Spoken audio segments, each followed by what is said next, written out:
El asesinato de John Kennedy, teorías conspiratorias. El asesinato de John Kennedy tuvo lugar un 22 de noviembre en 1963. Aunque muchos de los archivos de la investigación son públicos, aún quedan algunos por desclasificar. Fort Worth, Texas, 22 de noviembre de 1963. Cientos de personas se habían instalado frente al Hotel Texas donde se alojaba el presidente de Estados Unidos, John Kennedy, el 35º mandatario del país y el más joven hasta la fecha, junto a su familia.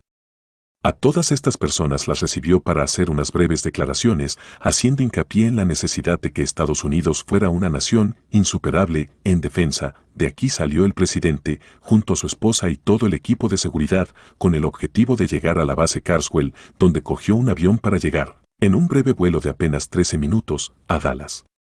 Al desembarcar del avión, el joven mandatario recibía a sus seguidores en el aeropuerto.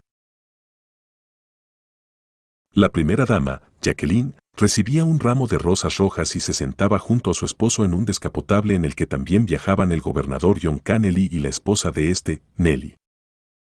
Había dejado de llover, por lo que abrieron la capota del coche. Mientras, el vicepresidente, Lyndon Johnson, y su mujer, ocupaban otro coche. En Dallas, la calle estaba abarrotada de gente esperando el paso de la caravana presidencial. El descapotable en el que viajaban Kennedy y sus parejas salía de Main Street en torno a las 12:30 del mediodía y cuando circulaba por el depósito de libros escolares de Texas, en la céntrica Plaza Dilley, comenzaron los disparos. Las balas alcanzaron el cuello y la cabeza del presidente, que acabó desplomado sobre su mujer. El gobernador Connelly recibió un disparo en la espalda. El coche pegó un acelerón y cambió su rumbo hacia el Hospital Memorial Parkland. A solo unos minutos de distancia, aunque poco se podía hacer, a las 13, el presidente Kennedy era declarado muerto. Media hora más tarde, la policía ya había detenido a Lee Harvey Oswald, un empleado contratado no hacía mucho por el depósito de libros escolares. 2 días más tarde, el domingo 24 de noviembre, Oswald iba a ser trasladado desde la jefatura de policía a la cárcel del condado, y en mitad del traslado, un hombre apuntó con una pistola al asesino del mandatario y disparó a quemarropa. Era Jack Ruby, expropietario de varios clubes nocturnos en la ciudad de Dallas. La muerte del joven presidente parecía resuelta, aunque tenía que ser investigada.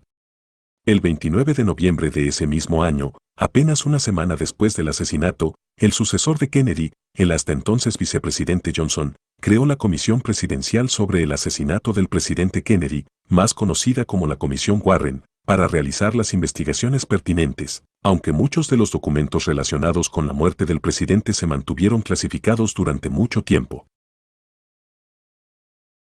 El día 26 de octubre de 2017 era la fecha en la que los archivos clasificados del asesinato de JFK tenían que ver la luz, sin embargo el entonces presidente, Donald Trump, decidió que no todos podían ser desclasificados.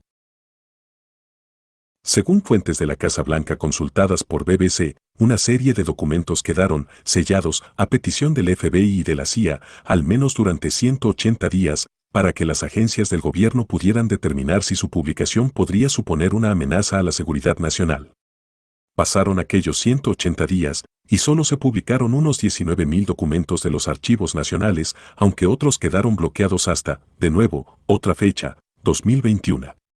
No obstante, el escritor y expresidente de The New York Times, Bill Zennon, explicó a la cadena CNN que existe la posibilidad de que nunca se vayan a conocer algunos de los documentos clasificados. Es precisamente en el bloqueo de algunos de los documentos donde ha surgido una de las principales teorías alternativas al asesinato de John Kennedy. Aunque no solo ha surgido una. Con Joe Biden ya en la Casa Blanca y en medio de un año complicado por la pandemia del coronavirus, el mandatario estadounidense anunció en octubre de este mismo año otro retraso temporal en la divulgación de la última tanda de archivos oficiales relacionados con el asesinato de Kennedy. La causa fue, precisamente, la pandemia, que aseguraban que había tenido un impacto significativo en las agencias responsables de la revisión de los documentos. En principio, Biden aseguró que los archivos saldrían a la luz en 2 partes, una primera a finales de 2021 y una segunda a finales de 2022. Los otros tiradores. Aunque la teoría oficial siempre ha sido que Lee Harvey Oswald fue el único autor material de la muerte de Kennedy, la Comisión Warren valoró la posibilidad de que existiera más de un tirador. Según el informe, existen evidencias acústicas que establecen una alta probabilidad de que fueran dos los hombres armados que dispararon contra el presidente, teoría que podría ser avalada con otras pruebas científicas que no excluyen esta posibilidad. En el informe de la autopsia de JFK solo se tenían en cuenta las conclusiones médicas del Hospital de Parkland y también del Centro Médico Naval de Bethesda, Maryland, y esto ha hecho que aumentara el escepticismo en torno a las causas de la muerte del presidente y, por lo tanto, a la conclusión de que solo hubo una persona implicada en el asesinato. Es en este informe donde aparece el término Grass Nicole, loma cubierta de hierba, en referencia al lugar desde el que otro presunto tirador habría disparado, situado en un parque que estaba enfrente del lugar donde fue alcanzado Kennedy. ¿Por qué sigue vigente esta teoría? Porque ninguno de los paneles que investigó el caso hizo públicas las radiografías y las fotografías tomadas durante la autopsia, ni tampoco los argumentos de sus conclusiones. En 1982, otro comité investigó las pruebas y el Comité de Acústica Balística de la Academia Nacional de Ciencias aseguró que los datos acústicos confiables no podían apoyar la teoría de que hubiera un segundo tirador. El hombre del paraguas. Aquel 22 de noviembre, Louis Steven Witt decidió ir a la Plaza Dili en un día soleado, bajo un paraguas. Quien también estaba en Dallas en aquel momento era Abraham Zapruder, quien se encontraba grabando La caravana de los Kennedy. La suya es la única película que recoge, casi en su totalidad, lo que ocurrió ese día y se convirtió en la película doméstica más visualizada y revisada de la historia. El punto en el que Zapruder y Witt se encuentran es en uno de los momentos del vídeo en el que se puede ver cómo el hombre hace un movimiento con el paraguas, en lo que muchos han considerado una señal que estaba dando a alguien para disparar. Otras teorías han ido más allá y sostienen que podría haber disparado un dardo con veneno con el paraguas. En 1978, 15 años después del asesinato, el propio Witt habló con el Comité de Investigación en la Cámara, en Washington. Witt, conservador de derechas, aseguró que se encontraba en aquel lugar con un paraguas únicamente para molestar al presidente, no para asesinarlo. Al preguntarle si su paraguas contenía o había contenido algún tipo de arma, respondió claramente que no. De hecho, aseguró que ni siquiera estaba enterado de las teorías de la conspiración que giran en torno a la muerte de JFK. Si el libro Guinness de los Récords tuviera una categoría para las personas que hacen algo equivocado, en el momento y el lugar equivocado, yo estaría primero. Ni siquiera habría subcampeón. La URSS de Khrushchev fue la culpable. Una de las teorías más sencillas era la de señalar a los soviéticos. Los que defienden que detrás del asesinato de Kennedy estaba la mano de la URSS, entonces dirigida por Nikita Khrushchev, se basaban principalmente en la relación Estados Unidos-URSS, enmarcados aún en plena Guerra Fría. Khrushchev, avergonzado por tener que dar marcha atrás tras la crisis de los misiles de Cuba, habría ordenado el ataque contra Kennedy. Pero aún hay más. Lee Harvey Oswald, exinfante de la Marina, autor material del asesinato, había estado en 2 ocasiones en suelo soviético y estaba casado con Marina Prusakova, una mujer nacida en Molotovsk, la actual Sivirapinsk, Rusia. Tras la muerte de Kennedy y del propio Oswald, Marina aseguró en la Comisión Warren que su esposo, con 24 años, era efectivamente culpable, pero años y muchas teorías después se retractó de sus propias palabras y desarrolló su propio argumento que encaja, además, con otra de las grandes teorías sobre la muerte de Kennedy, que había sido el chivo expiatorio, pero que realmente la muerte de JFK era cosa de la CIA y de la mafia.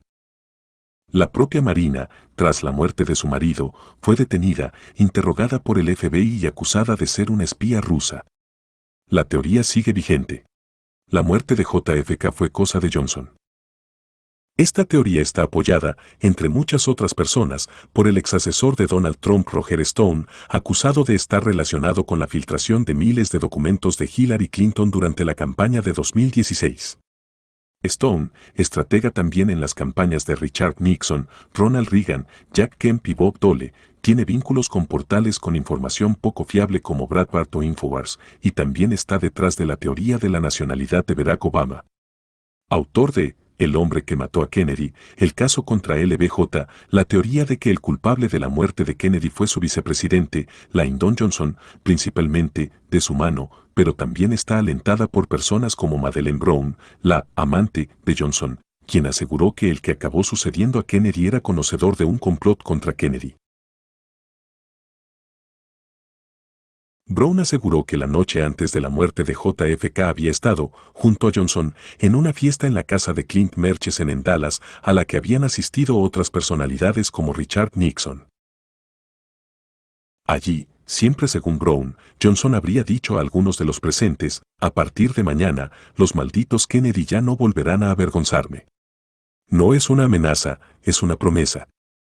David Perry, un jubilado de la industria de las aseguradoras y uno de los más activos investigadores de la muerte de Kennedy, define a Brown como una chalada.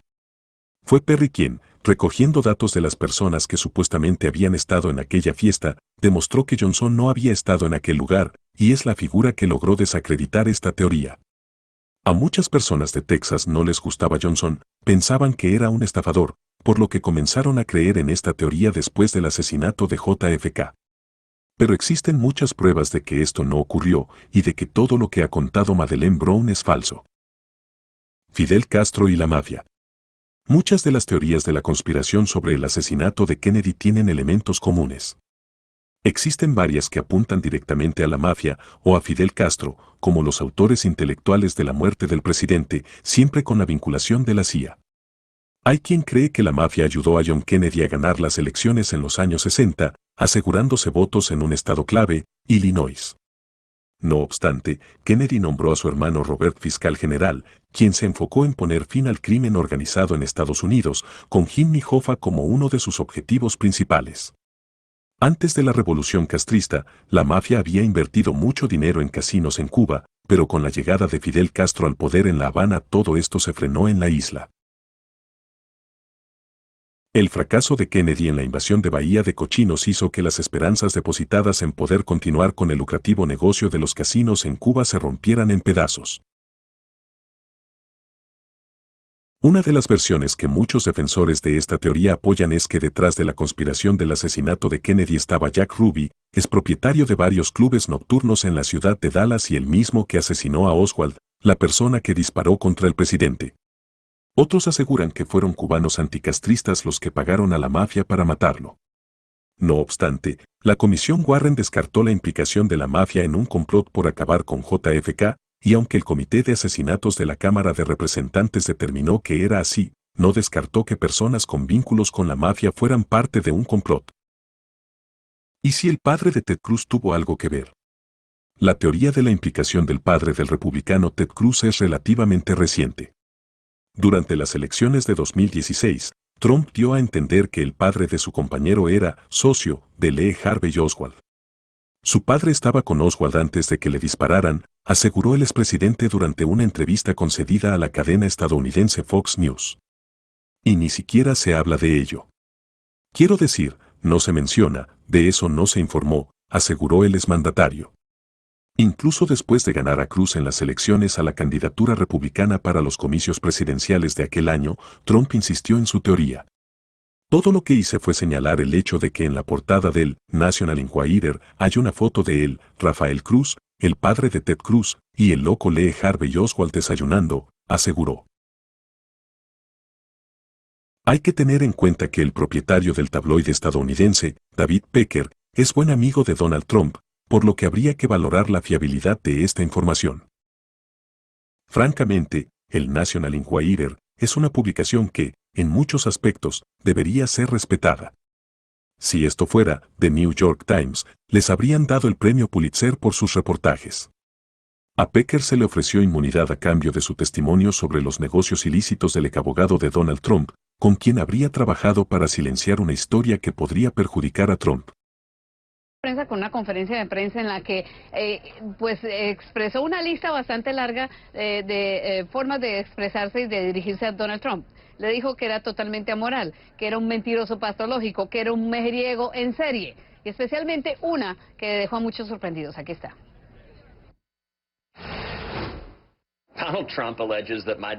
Donald Trump dice que mi padre estuvo involucrado en el asesinato de John F. Kennedy. Esto no tiene sentido. Esto es de chiflados. Y pues, ya que estoy aquí, pues es mejor que admita que sí.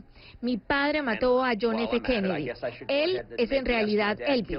Y Jimmy Hoffa está enterrado en el patio de la casa de mi padre.